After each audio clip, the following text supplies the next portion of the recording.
Tell me how you went from, well, let's just kind of start from the beginning, man. So you grew up playing drums, I imagine. Yeah. Okay. Pots and pans. Pots and pans. Yeah. Yeah. So kind of walk me through, man, because you've had I've known you from the outside, known about you for a while, you know, and I watch a lot of people who are hustling, and you hustle with the best of them in Kansas City, and just seeing you go from drumming to talent buying to your internship at Warner Music Group and now over to Mammoth, man. Kind of walk me through how all of that progressed. A lot of luck. Yeah? Yeah. It was just like, I don't know. So, you know, when you really love something, the best thing you can do is just to dive head first into it, you know? And I wasn't like born into money or connections, so I didn't have like an advantage per se, but you know, I feel like passion is just enough to take you somewhere. You know, you pursue your passion just the same as everybody else. And a lot of people have come into play at the right time that have given me the opportunity to do certain things. So I started out with Captiva, and I really wanted to play more shows for our friends. So I spent a lot of time just booking. That's how I got connected with Neil and Tim. And I realized I liked that, so I went into the talent buying route while taking Captiva with. And then got an internship at Riot, and then eventually like a job. And did small things on the side, different sessions and stuff like that, and kept doing independent bookings. And then Warner Music came in, and that's when I would say I started really taking a career in music seriously, was, you know, seeing all these people that were at the highest level that you could be at and how normal they are. You know, you are not any greater than Chris Agirian or, you know, Bill Brownlee or people like that. Right. You know, you are exactly them, just with more money and opportunities. Right. You know? Yeah. So came home from there, and we were on tour with the Expendables at the time, and I had been talking to Pat and Josh about a job, and they sent an offer while we were in Colorado, and it was just one of those things. I didn't even blink. You know, I was, yes, 100%, because it was new to me. It was like, it's a much better opportunity. So I had to thank the Riot Room guys for getting my foot in the door. And after that, you know, it's just kind of like taking everything that I could, because there's a lot of things I want to do, and I don't know which one I want to focus 100% of my effort on. You know, being a little bit younger, I've got some time to play with, so I need to use that to my advantage. So I got into that, and then a buddy of mine, after Captiva released the EP, I got really interested in doing press work. So a buddy of mine, we started a publicity company called Man on the Street, and we just did publicity for bands in Nashville, smaller bands, you know, just homies. And we did that for fun, and then now I kind of just started a new one that's more of a branch off called Firm. FIRM? FIRM. Okay. Yeah. That's just going to be like publicity, and somehow going to try to tie it into Sofar Sounds if I can, to where, you know, if I bring a band in and it's on a date or having Sofar, use Firm to get a couple blogs to write about it, and then they can come do a Sofar Sound session, and trying to incorporate as much as possible to give people more of an experience as opposed to just like something to do on a Saturday night. You know what I mean? That's pretty cool, man. Yeah, you're kind of bringing all of your previous experience and current experience together. Yeah. So with Firm, when you say publicity, just for people who don't know what that is, so you guys are like a PR agency. Correct. So if I was a band, I would hire you and I would say, okay, here's our new album, here's our music video, here's a single, help us get press. Correct. Is that right? Yeah. Yeah. And it, you know, a lot of it's just like, you shoot it out into the interwebs to all the bloggers, and hopefully some of them bite. You know, a lot of times, like, you just got to step back and not take it personally when they decline it. But the focus of Man on the Street was low budget publicity. So, you know, if you only had $100, we would work with you. You know? That's nice. Firm is pretty much the same thing. To me, it's not really about the money, because I need this opportunity just as much as they do. And I'm happy to do it because I love doing it, you know. And I feel like you don't have a lot of people who are just willing to help a lot of other people out, you know? So I feel like it's kind of my responsibility to do that for other people. That's really cool to hear someone at your age think like that, dude. Like, not a lot of young folks, especially like with the experiences that you've had. So tell me, going back to Riot Room, and then we'll step into Warner Music Group, like, what was the biggest lesson that you learned there? I'd say like the biggest lesson was just stay interested in what you're doing, you know? Don't lose your passion or whatever, because those dudes, they love what they do. Like, every day they wake up and run down or drive down to the Riot Room, and like, it's really funny. Like, you know, they're two brothers, and they've got like the coolest relationship that I can see. You know, sometimes he'll let his kid run around like in the upstairs office, but yeah, they just said, you know, stay interested, stay driven pretty much, which is definitely it. You know, every day you got to be on your hustle. Right. You know how that is. Yeah. Yes, I do. So then did you apply to Warner Music Group for an internship? Yeah. Okay. I applied to a lot of different places, and I just took the first one that bit. Okay. And so what was your role? Because it was down in Nashville you did the internship, right? Correct. I was like an agent's assistant, Okay. sort of. Really just like the prompt work. I was the company bitch, you know. So everyone starts though. Yeah, everyone I starts feel. there. You know, it was luckily it was a step above the mailroom. Okay. But in terms of like the duties that I was given, it was pretty much the same thing as the mailroom. Yeah. Just a lot of data entry. But what they would do is that they would take you to a lot of conferences, and you know they would walk you through their day to day every day. You know, so your work consisted of whatever your assignments were. But throughout the day, you were basically put in the agent's shoes. So I got to see it from a different perspective, and I got to see how that works and what their mindsets are and what their day-to-day thinking is. So now it's a little bit easier to approach agents, you know, just because you understand like where they're coming from. What their motivations are. Yeah, what their motivations are is a perfect way to put it. And they're not too far off from ours, you know. Everybody just wants to see. I mean, as much as I thought it was driven by money, and it is, a lot of what they wanted to do was just see their artists succeed, which is really cool. Yeah, that is really cool because you tend to hear only kind of horror stories from major labels. Like, yeah, they recorded and the label just shelved the album and then they were screwed. They got dropped from the contract. Yeah. But you never really hear what you just said. Right.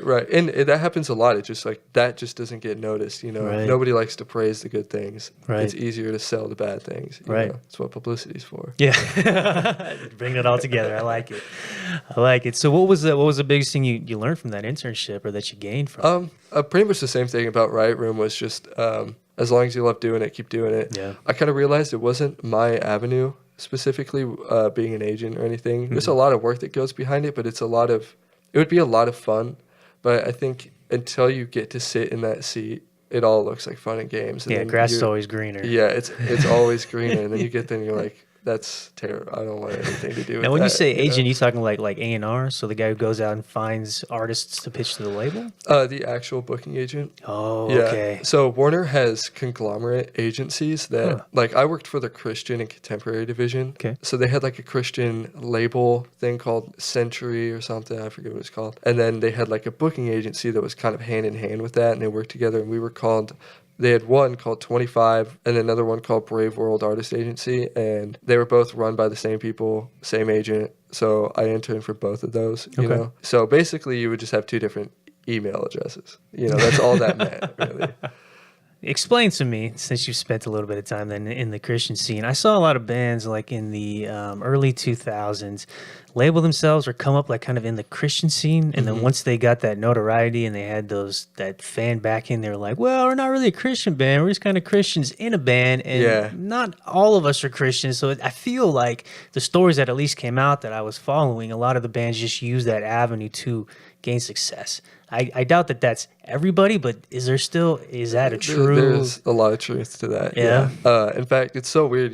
Everything that you were saying, I was like, I feel like I've had this conversation with somebody before. Yeah, and I'm pretty sure I had that same conversation with the agent, because I asked him. I said, you know, I got to see some of the offers that were coming through, and it's not cool to like spit numbers or anything, but you know, these bands that I had never heard of were making more money than I would ever feel comfortable offering, and they were playing at churches, at different events.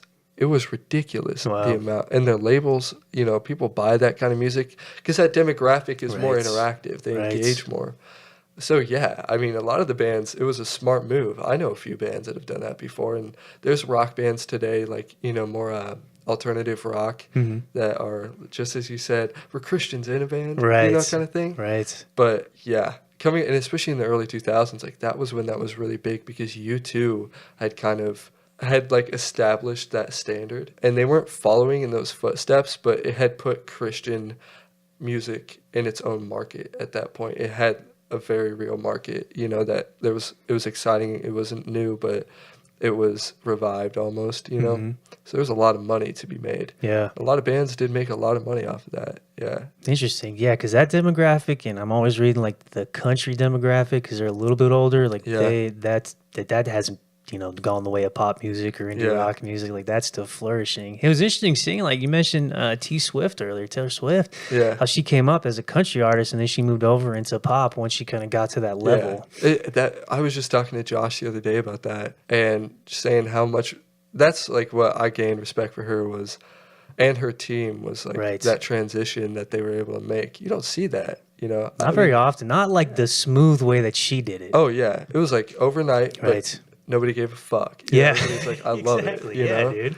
And she came out with, I forgot what the first song she came out of. It wasn't her last time out before that where she made that switch into pop. And I feel like you talk to people when that song first came out. I forgot what fucking song it was. Never Get Back Together one? It might have been. Yeah. It might have been, but it was a song where everyone was like, that song is terrible. And then within 3 weeks, everyone was like, that song is the best song ever. Oh, yeah. You know what I mean? Because like they just heard it over and over, and she just writes so well that shit just gets stuck in your mind. And she's such a good person for the most part. Like I'm sure everybody's got like terrible stories about everybody, but she's a philanthropist and she gives back. She's a good person, so that alone like should show you how not being a douchebag can take you extremely far. That's a very good point. It's a very simple concept. That bands a lot of time lose sight of real quickly. Yeah, I think skinny jeans might be a little too tight sometimes.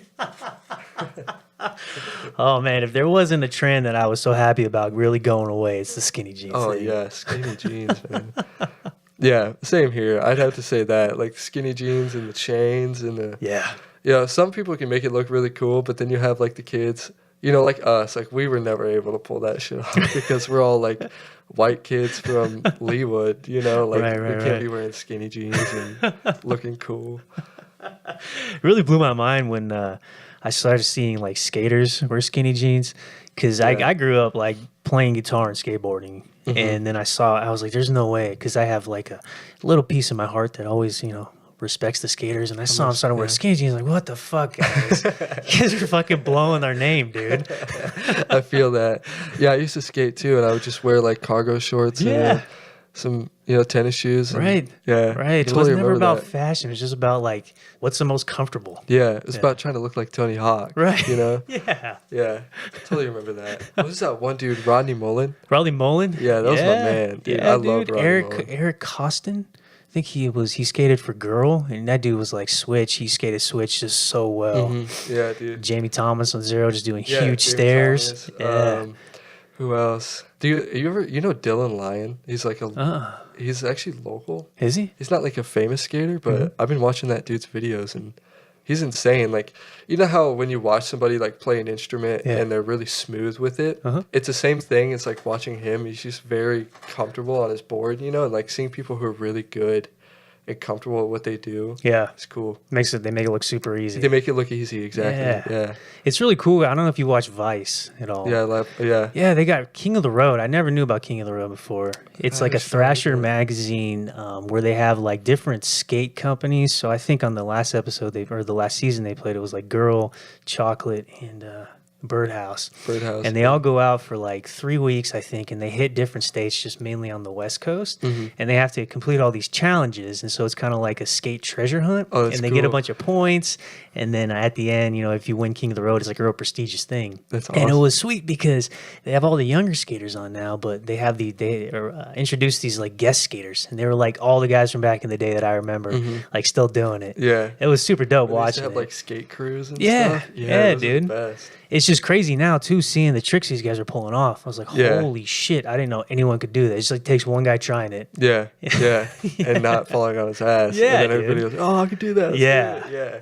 I totally remember that. Like, I was so bad at skating, but I remember like getting your first like ollie onto a ledge or something, and you're just like, oh, that's awesome. It feels so good. Yeah. You feel like king of the world, Yeah, dude. Or like landing your first kickflip or heel flip. Dude. Yeah, I think I did one kickflip, and like that was like right when I stopped. I'd finally gotten it, but I had just kind of lost interest and went to other things. But yeah, dude, I totally know what you mean. Like when you first nail your first trick. Yeah, dude, best feeling in the world. Yeah, best feeling in the world. Yeah, all your first stairs or very, very cool. So now, working at Mammoth now that you're, you sounds like you have like a kind of a different workflow process. What are some of the most challenging things that you're running into being a talent buyer? not so much credibility, just like more notoriety amongst, you know, people who I really want to work with. So, and that just takes time. Right. Another challenge would probably just be maintaining the focus sometimes. You know, being young, there's a lot of distractions. You know, go out and party with your friends or something, but you realize, you know, you got 6 shows going on sale next week and your responsibility. So, yeah. I don't know, like there's a lot of challenges you face every day, which is the really fun part, you know, like every day you're just kind of kept on your toes. It's always fun. Like it's never not fun. You know? Even when it's shitty, it's really fun. Yeah. So walk me through, okay, so you guys do you just start looking every week? Do you just get a list of bands who are touring, who are on tour, and that might route through the area, and then you reach out to them, or how does that work? It's something like that, you know, like usually it's just well in advance. An agent will say, hey, I think we're going to do this. We send an offer in and place the holds at this venue. And then so you send them the offer, and then, you know, sometimes if they're really looking for a quick turnaround, you'll get the show booked done in a week. Sometimes, you know, you send an offer in 2 months later, they're like, all right, we're ready to confirm. You know, it's just more about getting schedules to work out, you know? I don't know like how to explain it. It's just about making sure that what you're doing and where you're putting it in makes sense. You know, if we can't be doing a hit or miss show at the Granada if KU has a basketball game that night, you know? You got to make sure that like, for instance, I got an offer in to do an old school rapper that I really dug, and I was going to do him in Kansas City, but we have Lupe Fiasco coming to Granada that same weekend, and there's so much competing, so I had to turn it down, you know, which is always a bummer. But that's like the big challenge is finding how we can like, you know, coincide it with the community, I guess. Because you want people to go, but if you know like they're already going to be busy, what's the point of booking the show? Right, you know? Exactly. So you got to stay on top of just knowing what's going on around the area. So do you guys have like resources that like, let's say, different blogs that you go to find that out, or are you just consistently just looking and talking with people, or how do you know what's going on all the time? Yeah. Luckily, it's interesting that you bring that in, so I'm going to give this new business a plug. Sure. You've ever heard of like Do 512? They're bringing it to Kansas City. They are. One of the guys at the record machine is working on it. Yeah. Steven, yeah. Steven and Bill came in and talked to us about it, and they showed us that they're going to have a calendar for all the venues and everything. And we were just talking after they left. We just like, you know, we're like, finally, we have like just one thing that's going to help make our day that much better. So I cannot wait for Do 816 to come out, because it's just going to be everything a booking a talent buyer needs in one website. You know, what's going on and what bands are playing what, and, you know, they're going to have like artist profiles on there and everything. It's going to be pretty cool. I can't wait. I think they're launching in November, but it's really neat seeing the other cities. I think it started in Austin. Yeah. And then like I work with a band in St. Louis, and they have one of those Do whatever the area code is out there. Yeah, and it's a super dope resource, because it saves so much, especially just being like a consumer of music, being able to go to one site. I don't have to go to 15 different, you know, venue sites, or you know, the Ink does a good job of kind of puting together shows. Chris does a great job of that, like 100 shows radar for the month. That guy never sleeps, so I'm convinced of that. He is a vampire. Yeah, he is a vampire. But so it's going to be real nice just having all that just easily accessible just in one place. Oh yeah, it's gonna be really good just for like the city in general, because I feel like a lot of people miss really cool stuff. Sometimes somebody say, hey, I didn't even know that was coming, you know, but this will like send notifications to your phone, and it's just really good for like tourists too. You know, and we're going to be getting a lot more tourists because of all these things that are expanding, like the streetcar that we built. I think like hundreds of apartments downtown. So and we're the first smart city in the country. Kansas City's coming up, man. Doing some shit. Awesome. It is, and it's really cool seeing bands starting to get noticed more and more in Kansas City. Yeah, you see more and more bands like getting written up. There's more like yourself. There's more people like doing podcasts. There's more blogs, like, and it's not just some fly by night thing. It's like people who are really sticking with it and established. You know, it's awesome. Like, this is a great time to be a musician in Kansas City. It is. Or an artist in general. Artists in general, or just even like just a citizen in Kansas City, man. Really. Just seeing so many things go on for Fridays. Those are fucking amazing. Yeah, those are awesome. You know, like all the like up down kind of shit that we got now. Like the local Tuesdays. Have you been to that? No, I heard about it though. Yeah, they had greeting committee one week, and I guess you can just like go hang out with the band. Yeah. They have drink specials. And they just play video games. Yeah, they play video games. Like, how dope is that? Yeah, dude. Yeah. And like Ollie's, they have these bands where some of the labels come in and curate like Saturdays where they'll just have artists come in and play, and then they have artists come in and DJ. That's cool. Yeah. That would be a blast. Just go in and like, DJ it for a little bit. Yeah. So it's super cool. Yeah, absolutely. Just seeing everything that's coming up in the city. It's really like, it's fun. You kind of want to like get swept up in that wave. Right. You know? Yeah. It definitely helped that the Royals like won the World Series. Oh, yeah. I think that's what like definitely just kicked it solidify, all off. yeah. If that hadn't happened, like everybody just be down in the dumps. Yeah, and see, I'm not even disappointed they didn't even make it to the series this year, but you know, my boy Ned's got to make better decisions, man. Come on. One of my buddies, like, I don't follow baseball a lot. My buddy said that usually when a team wins the World Series, like the next year, they're kind of shitty. It seems like a trend that he explained to me. I was like, wow, that's interesting. Yeah, it makes sense. I mean, my guess, I don't know baseball that well either. My guess would be that, you know, there's a lot of money that goes on that table. As soon as like they see these players that work well together, they're going to try to get like 2 or 3 from that team onto theirs, you know. Because we also saw a ton of our players like moving back and forth from the farm teams, you know, like Ned's really not wasting any time though, just getting these people like going again, kind of. I think he just kind of didn't give a shit this year. He's like, you know, back-to-back World Series, you cannot expect a third year in a row. Yeah, you know? That's a very good point. I was really excited, regardless of OKC fans, that Kevin Durant went to Golden State for basketball, because I'm like, man, maybe if OKC is kind of shitty a couple years in a row, then they'll move up to Kansas City. I would love, if we got an NBA team. That would be awesome. When they built the Sprint Center, I was like, man, I hope we get an NBA team here. I don't know why we don't have an NBA team. I know, dude. Every time they have the exhibition games at Sprint Center, this shit always sells out. Oh yeah. Like when they have the Big 12 and stuff like that. I saw the Heat play the Lakers, I think, there one time.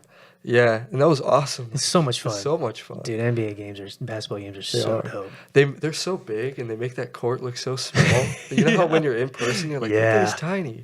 It's like a gym court. It is. You know? It is.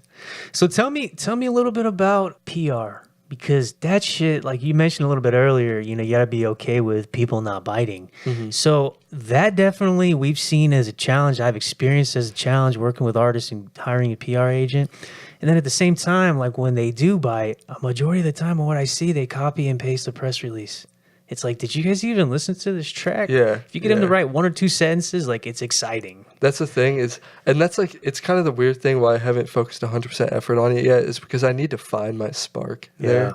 I love it, but you know, and this isn't like throwing shade at anybody. Right. Just kind of pointing out a fact that I feel like a lot of people haven't vocalized is you do have a busy day being a writer.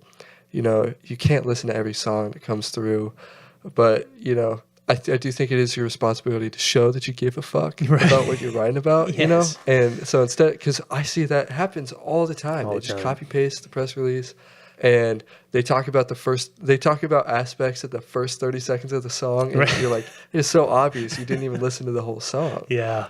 And that happened a lot even when we were pitching the new single. I was like, okay, I could see why a lot of people wouldn't dig it because it's kind of different. The new Captiva single? Yeah. People weren't digging it? Well, for the most part, people were. But, you know, I could see, like, a few writers, more of the snooty. Yeah. It's not challenging enough. I'm like, okay, what does that mean? Exactly. Explain that to me because you probably don't even know what that means. Yeah, break it down, dude. Like, you know, and some, it's just, like, not their style, and I get it. But, you know, when it's so obvious that they haven't listened to the full song, you're just like, you're a little disappointed. It kind of hurts. You're just like, all right. And to me, it doesn't hurt, but you're just like, if they had given it a chance, I feel like it would have worked out, you know. But, you know, you got to understand that their days are just as busy, if not busier than yours. You know, being a blogger and a writer is not an easy position, especially when you are so passionate about it, you know. Because I know that when you were doing your podcast, like you put in work. You put in a lot of work in that, and it was very evident, you know, like it was a very established thing, and it is a very established thing. So, you know, you got to give respect to those people. And even if they don't bite, you just understand, like, you'll get them next time. Yeah, no, you're absolutely right. Like they get so many emails Yeah. from people to check out their stuff, and it's like, how do you break through? And it's really, I feel like if you're an independent artist trying to get on a relatively, I'd say, medium-sized or larger blog, you got to first create a compelling story, and then two, you got to find someone who has a relationship with that person. Or what a lot of people don't do is, though, because a lot of those bigger blogs have guest writers, and so finding that person who's into your sound, like you had mentioned, and then just contacting them separately, because typically what you'll see is maybe someone writes for Consequence of Sound, but they also write for Pitchfork, Huffington Post, Billboard. Noisy. Yeah. See, it's so funny. Like you hit that dead on. I'm sure you know that better than I because you kind of work in that realm a little bit.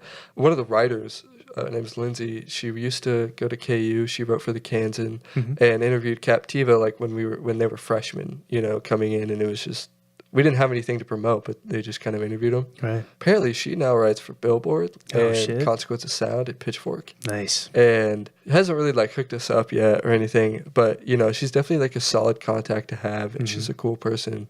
But also like I found this out, and we had Live Nation premiered Captiva's single. They have a blog called Ones to Watch, and it's like a whole tour thing. Yeah. I didn't realize this. I had just pitched it through our PR firm and didn't expect anything to come of it. And I get an email back from somebody at Live Nation, and it's a person that I work with at Live Nation. Oh, no shit. That writes for the blog. And I was like, oh, wow, that's a great connection to have. Yeah, dude, you never know. You never know. Yeah. I had no clue that it was run by Live Nation.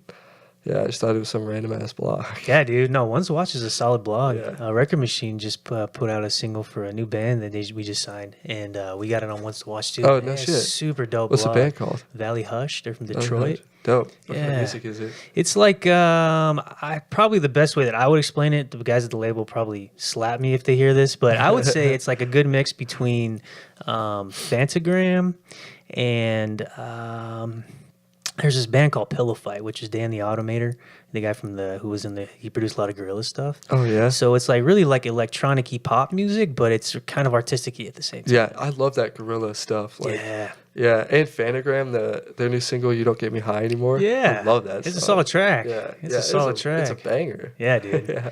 Absolutely. Definition of a banger. And another point that you just made that not a lot of people think about, because we're really about instant gratification in the current, media scene. Oh, yeah. Is that making the contacts with someone who worked at the Kansan, maintaining that contact, because you never know where they're going to go. Right, yeah. Yeah, dude. And that's something that, like, I feel like you don't learn until you've experienced both ends of that result of, God, I wish I had maintained that, and fuck, I'm really glad I maintained that. That's a good point. Yeah, and I didn't know, like, that's a lesson that I'm just now learning about that. Yeah, dude. I think that just comes with, like, experience. It does. And it's tough to play that waiting game. Yeah. It's a very difficult concept to grasp sometimes because, like you said, perfectly instant gratification, like you want it now and then you just kind of throw that person away, and you keep going. Right. But the more you like collect, at the end of the road, you get put in jail in LA. You've got somebody you could call. Right. Hey, I know you like write for Consequence of Sound, but can you come bail me out of jail? Yeah, dude, because you never know. Like you can tell. I feel like I could tell who hustles. Like locally and just the people that I know outside who are working in the music industry. And it's like, those are the people that, if this doesn't work for them, that they're going to go do something else or they're going to go do something else. And it's like, we're all working towards the same goal. Yeah. And so we all have the same mindset. We all have something in common. And so it's like, 100%. Yeah, dude, it's easy to lose sight of that because you're so busy in your day to day, but it's like, just drop an email every once in a while. Yeah. Say what's up, Yeah, dude. Exactly. Like that's all you got to do. It doesn't have to be every day. Just like, right. I did like one thing I do every holiday. I go through, I set a reminder, I'm like, reach out to all my contacts. Because then I got a reason to, you know what I mean? Yeah. It's like, hey, like, happy Thanksgiving or Merry Christmas. How are you doing? I'd love to hear more about you. There's this guy that I met on a blog that did a write-up for me. And that ended up going nowhere. But he moved to Los Angeles and I works for a publishing company. And it's just like, yeah, we still talk every time I go out there. I see him. And it's just like, it's cool because then, I can pick his brain. He can pick my brain. Yeah. that the whole relationship is extremely important. And the cool thing is like I learned this being like on the lower level of the spectrum, you know, trying to work my way up, is that luckily like your perspective at any point in the game is valuable. Right. You know, because sometimes people who are way up here forget the passion and the drive that got you there. Right. You know, they've gotten the result and nothing else matters. But here, you know, you've got nothing but hope, you know, and sometimes like they look back and they see like a young kid and they think, yeah, that reminds me of me when I was younger. Right. You know what I mean? And that alone is enough to like spark a relationship. But it's really cool that you do that. I think I'm gonna start reaching out over the holidays. Dude, absolutely. Yeah, because then it's, you know, it gives me a purpose to reach out, and then we have a nice conversation, and then it's like, you know. It's a great idea. Thanks, man. I'm gonna start doing that. Yeah, absolutely do. Yeah. Please do. Yeah. It works really well. And then on top of that too, like you had mentioned, no artist is the same, and you can't promote two artists the same way and see the same level of success. Right. So having that like passion and understanding, being on the ground level, I feel is so important. Yeah, because you're willing, like, you know, even if sometimes you don't have the time, like you put in that time. Right. You know, you understand how important it is. I find it very difficult to latch on to multiple artists at one time and promote. So usually I just do it like one at a time. You know, it's kind of like wait in line kind of a thing.